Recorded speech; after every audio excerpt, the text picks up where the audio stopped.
अस्सलाम वालेकुम dear students, एक दफ़ा फिर आपकी खिदमत में हाजिर हैं। ये हमारा फर्स्ट ईयर की सीरीज़ का लेक्चर नंबर 4 है। इस टॉपिक में हम एरर्स एंड अनसर्टेनिटीज़ के हवाले से बात करेंगे।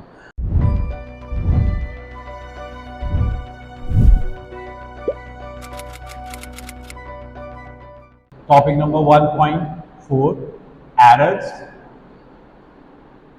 And uncertainties.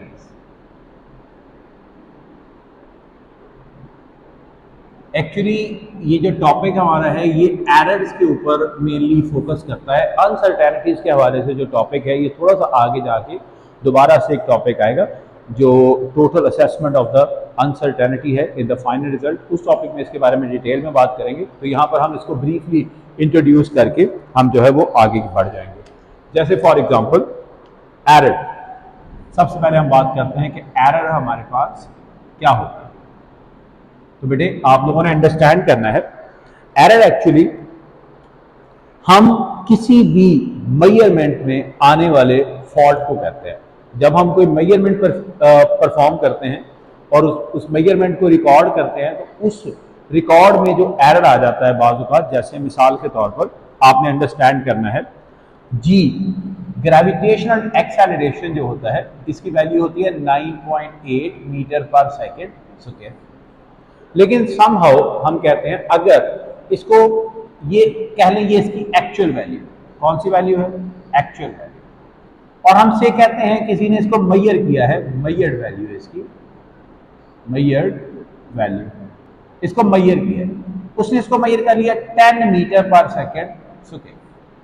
तो अब हमने देखना है कि हमारी एक्चुअल वैल्यू और मेजर्ड वैल्यू में डिफरेंस है। तो बेटा जी जो किसी भी मेजरमेंट की मेजर्ड वैल्यू और उसकी एक्चुअल वैल्यू, इन दोनों का जो डिफरेंस होगा बेटा जी वो हमारे पास एरर कहलाएगा। किसी भी फिजिकल क्वांटिटी की मेजर्ड वैल्यू और एक्चुअल वैल्यू का डिफरेंस, ठीक है। जैसे मिसाल के तौर पर यहां पर मेजर्ड वैल्यू हमारे पास 10 है, एक्चुअल वैल्यू 9.8 है, तो हमारा जो एरर है वो 0.2 मीटर पर सेकेंड स्क्वायर है, ठीक है बेटा। तो यहीं से हम इसको डिफाइन करेंगे। हम कहेंगे, अगर हम इसकी डेफिनेशन की बात करें तो हम कहेंगे एरर क्या है? एरर जस्ट बेटा जी डिफरेंस है, किसका बेटा? मेजर्ड वैल्यू का, किससे बेटा जी? एक्चुअल वैल्यू से, ठीक है बेटा। तो आपने अंडरस्टैंड करना है the difference between measured value and the actual value of a physical quantity is called error. इसे हम क्या कहेंगे बेटा जी? एरर, ठीक है मेरा बेटा।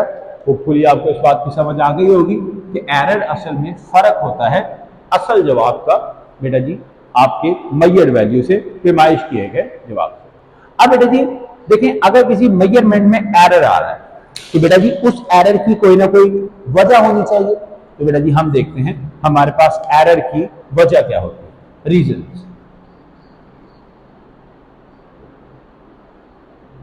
देखिए बेटा, सबसे पहले जो रीजन हो सकती है एरर की, वो बेटा जी हो सकता है कि अगर आपका ऑपरेटर्स ही खराब हो, फॉल्टी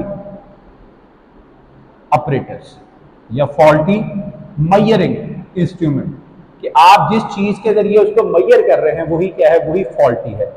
नंबर 2 बेटा जी, नंबर 2 पे आपके पास आ जाता है कि जो पर्सन एक्सपेरिमेंट कर रहा है वो इनएक्सपीरियंस ऑफ द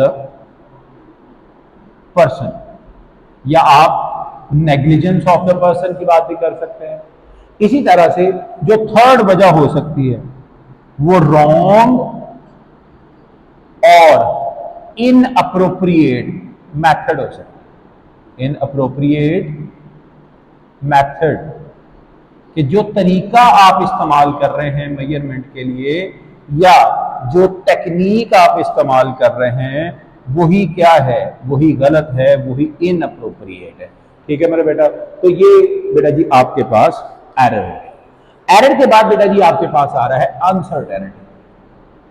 अनसर्टेनिटी, अब बेटे अनसर्टेनिटी इसका लफ्जी मतलब क्या होगा? गैर यकीनियत, कि यकीन ना होना कि वैल्यू मैयर्ड वैल्यू हमारी ठीक है या नहीं है। तो बेटा जी ये सिर्फ गैर यकीनियत है, तो फिर हम इसे डिफाइन भी ऐसे करेंगे, the possible error in the measurement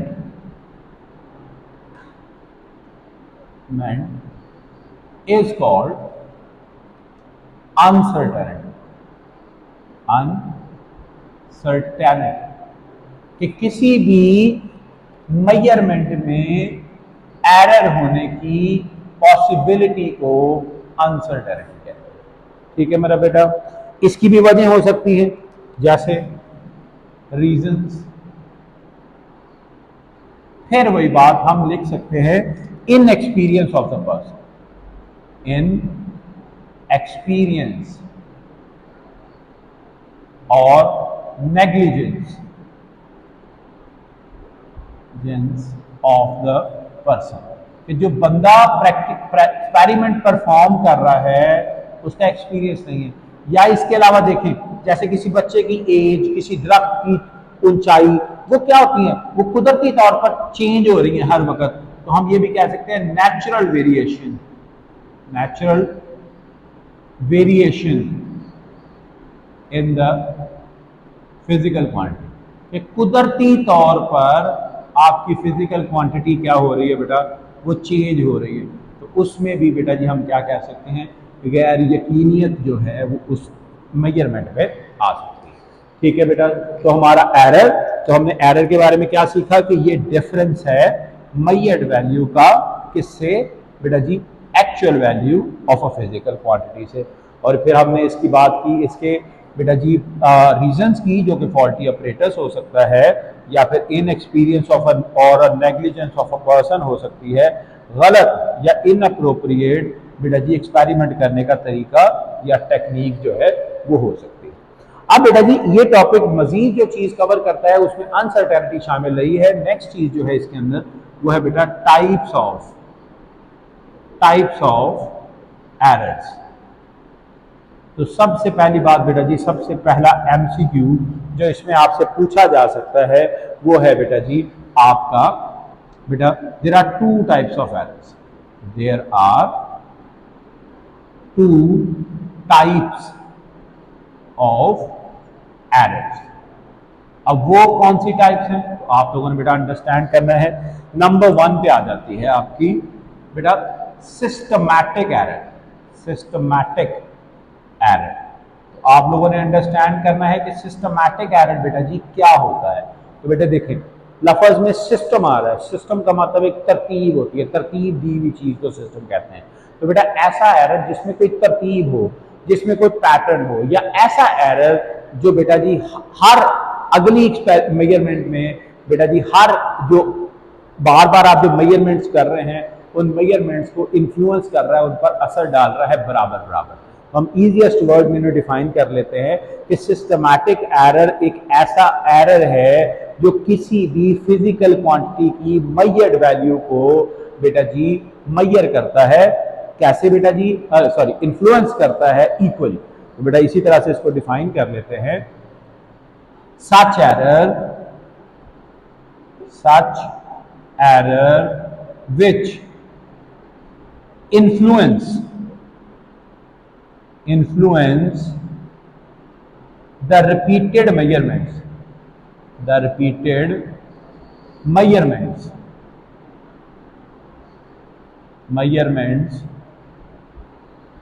of a physical quantity equally। ऐसा ऐसा एरर जो बेटा जी आपकी मेजरमेंट्स को, ऐसा एरर जो आपकी रिपीटेड मेजरमेंट्स को, बार बार ली गई मेजरमेंट्स को किसकी, फिजिकल क्वांटिटी की इन्फ्लुएंस कर रहा है। कैसे बेटा जी, इक्वली इन्फ्लुएंस कर रहा है, इक्वली। अब बेटा जी ऐसे एरर की क्या वजहें हो सकती हैं, ऐसे एरर की रीजंस क्या हो सकती हैं, रीजंस। देखिए बेटा जी, सबसे पहले अभी आप लोगों ने मैट्रिक के प्रैक्टिकल्स दिए हैं, तो बेटा मैट्रिक के प्रैक्टिकल्स में आप लोगों ने एक चीज पढ़ी थी, zero error in the measuring instrument. तो बेटा जी जीरो एरर कि आपके पास जो मेजरिंग इंस्ट्रूमेंट है उसमें जीरो एरर है, तो आपको पता है अगर जीरो एरर पॉजिटिव है तो हमेशा आपको ज्यादा वैल्यू मिलेगी, अगर जीरो एरर नेगेटिव है तो हमेशा आपको बेटा जी जो है वो कम वैल्यू मिलेगी एक्चुअल वैल्यू से। तो बेटा जी पहली रीजन जो इसकी हो सकती है नंबर 1 पर, वो है zero error, zero error in the measuring instrument, measuring instrument। ठीक है बेटे। दूसरी वजह इसमें क्या हो सकती है कि बेटा जीरो एरर होने का मतलब ऑपरेटर्स में फॉल्ट है, तो आप लिख सकते हैं फॉल्टी ऑपरेटर्स, फॉल्टी ऑपरेटर्स। अब बात बात ये होता है कि हम जब बेटा जी हम जब कोई मेजरमेंट लेकर आते हैं तो बेटा जी हम आमतौर पे कोशिश करते हैं मेजरमेंट जितना हमें कम पैसों में अवेलेबल हो सके, चीप हो सके। तो जो चीप मेजरिंग इंस्ट्रूमेंट्स होते हैं बेटा जी वो बने भी चीपली होते हैं, तो उस पर वो जो निशान लगे हुए होते हैं जैसे 10 सेंटीमीटर, 5 सेंटीमीटर, मिलीमीटर, ये निशान लगे हुए होते हैं, जो मार्किंग होती है उसके ऊपर, वो जितना हम चीप करते चले जाएंगे उसकी क्वालिटी में उतना ज्यादा रिडक्शन आता चला जाएगा। तो हम यहाँ पर एक मजीद चीज जो इसमें ऐड कर सकते हैं वो लिख सकते हैं पुअर और इनअप्रोप्रिएट मार्किंग, पुअर और इनअप्रोप्रिएट मार्किंग, कि जो आपके स्केल के ऊपर निशान लगे हुए हैं वो निशान ही गलत है। तो बेटा ये कुछ वजह हो सकती हैं। अब जब आपकी मेजरिंग क्वांटिटी में, मेजर्ड क्वांटिटी में एरर है तो फिर उसकी रिडक्शन की भी जरूरत है। तो हम ये सीखते हैं कि अगर हमने सिस्टमैटिक एरर को क्या करना हो बेटा जी, रिड्यूस करना हो, क्या करना हो बेटा, रिड्यूस करना हो, तो हम क्या करेंगे, तो बेटा जी reduction of systematic error, reduction of बेटे सिस्टमैटिक एरर, सिस्टमैटिक एरर की रिडक्शन, उसको कम करने का तरीका या उसको रिमूव करने का तरीका। तो बेटा जी देखें, अगर आप गौर करें इसकी रीजंस पर, तो इसकी तीनों रीजंस बेटा जी आपके बेटा जी मेजरिंग इंस्ट्रूमेंट से जुड़ी हुई। इसका मतलब मेजरिंग इंस्ट्रूमेंट की खराबी के साथ है। तो बेटा जी किसी भी मेजरिंग इंस्ट्रूमेंट की खराबी हम कैसे ठीक करते हैं, तो बेटा जी उसका एक ही तरीका है, एक ऐसा इंस्ट्रूमेंट लाएं जो आपको पता हो कि ये करेक्ट है, और अपने मेजरिंग इंस्ट्रूमेंट को उसके सामने रखें और उसके साथ कंपेयर कर लें, और बेटा कंपैरिजन के बाद आपको पता चल जाएगा कि आपके मेजरिंग इंस्ट्रूमेंट में क्या फॉल्ट है। उस फॉल्ट को मेजर कर लें और अब उससे आपको मिल जाएगा करेक्शन फैक्टर। उस करेक्शन फैक्टर को फिर आपने अपनी रीडिंग के अंदर क्या कर देना है, एडजस्ट कर देना है। तो बेटा जी दोबारा से सुने कि बेटा जी आपने क्या करना है, compare the faulty operators, the faulty operators with an apparatus या measuring instrument which is known to be correct, known to be correct, जिसका पता हो कि ये ठीक इंस्ट्रूमेंट है। Find the correction factor, find the correction factor, फिर आपने वो फैक्टर निकाल, जो एरर है उसको मेजर कर लेना है, फैक्टर एंड एडजस्ट इट, और फिर उसको फाइनल रीडिंग में क्या कर देना है बेटा जी, एडजस्ट कर देना है। दोबारा से देख लें, आपने कंपेयर करना है किसको, फॉल्टी ऑपरेटर्स को, किसके साथ, एक ऐसे ऑपरेटर्स के साथ जिसका हमें पता है वो करेक्ट है, वो ठीक है। फिर आपने करेक्शन फैक्टर निकालना है, करेक्शन फैक्टर, और उसके बाद उसको आपने फाइनल रीडिंग में एडजस्ट कर देना है। तो ये बेटा जी सिस्टमैटिक एरर के हवाले से बात थी। अब बेटा जी आपके पास आ जाएगा बेटे आपका second type, that is random error, random error. देखिए इसके नाम से पता चल रहा है कि इसमें कोई तरतीब नहीं है, तो बेटा ऐसे बेटा जी ये एरर भी ऐसा ही होता है जिसमें कोई तरतीब नहीं होती बेटा जी, बगैर किसी तरतीब के एरर आता है। या जैसे हमने पहला डिफाइन किया था, ये था इन्फ्लुएंस करता था इक्वली, तो हम इसमें लिखेंगे ये इन्फ्लुएंस करेगा अनइक्वली। हर बार हमें एरर की वैल्यू डिफरेंट मिल रही होगी, उसमें कोई तरतीब नहीं होगी, ना वो लगातार बढ़ रहा होगा ना लगातार कम हो रहा होगा, तो बेटा उसमें कोई तरतीब नहीं होगी। तो हम इसको लिख सकते हैं such error which influence the measured value, the repeated measurements of a physical quantity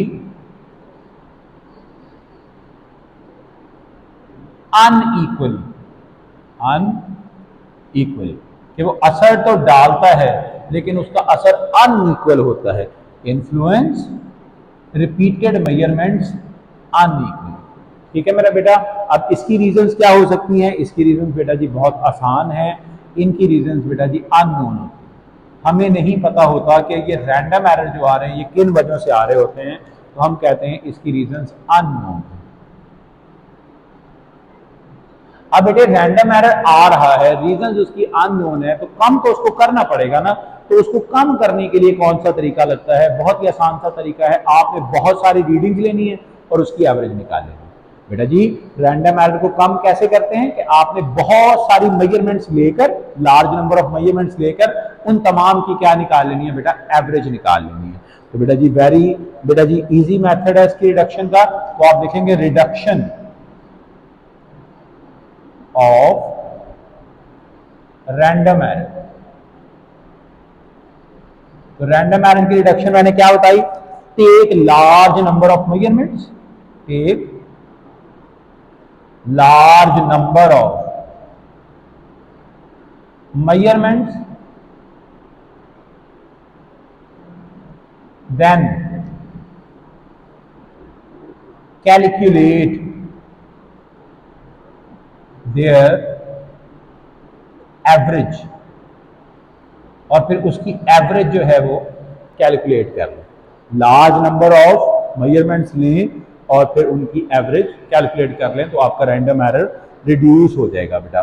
तो large number of measurements and average लें बेटा जी। ये था आपका आज का topic uncertainties, errors and uncertainties. तो बेटा जी होपफुली आपको ये लेक्चर बेटा समझ आया होगा। बेटा इस लेक्चर में जितने भी इंपॉर्टेंट एमसीक्यूज और शॉर्ट क्वेश्चन पूछे जा सकते हैं इस बोर्ड पर बेटा जी डिस्कस हुए हुए हैं। आप इस लेक्चर को बार बार सुने ताकि आपके ज़्यादा से ज़्यादा कॉन्सेप्ट क्लियर हों और बेटा जी आप बोर्ड का पेपर अच्छे से अच्छा जो है वो अटेम्प्ट कर सकें। तो बेटा जी यहाँ पर आपसे मैं इजाज़त चाहूँगा और आपसे एज ऑलवेज बेटा जी आपसे रिक्वेस्ट है कि आप इस चैनल को सब्सक्राइब करें और ज़्यादा से ज़्यादा इस चैनल की तरफ अपनी सपोर्ट शो करें। कैसे आप सपोर्ट शो कर सकते हैं? आप सपोर्ट शो कर सकते हैं अपने इस चैनल को दूसरे दोस्तों और भाइयों बहनों कज़न्स के साथ शेयर करके जो सेम क्लास के हैं, और ताकि वो भी इन लेक्चर से मुस्तफ़ीद हो सकें और हमारी मोटिवेशन का ज़रिया बने, ताकि हम ज़्यादा से ज़्यादा अच्छा मटीरियल आपको प्रोवाइड कर सकें। तो मैं बेटा जी आपसे इजाज़त चाहूँगा। अस्सलाम वालेकुम वरहमतुल्लाह।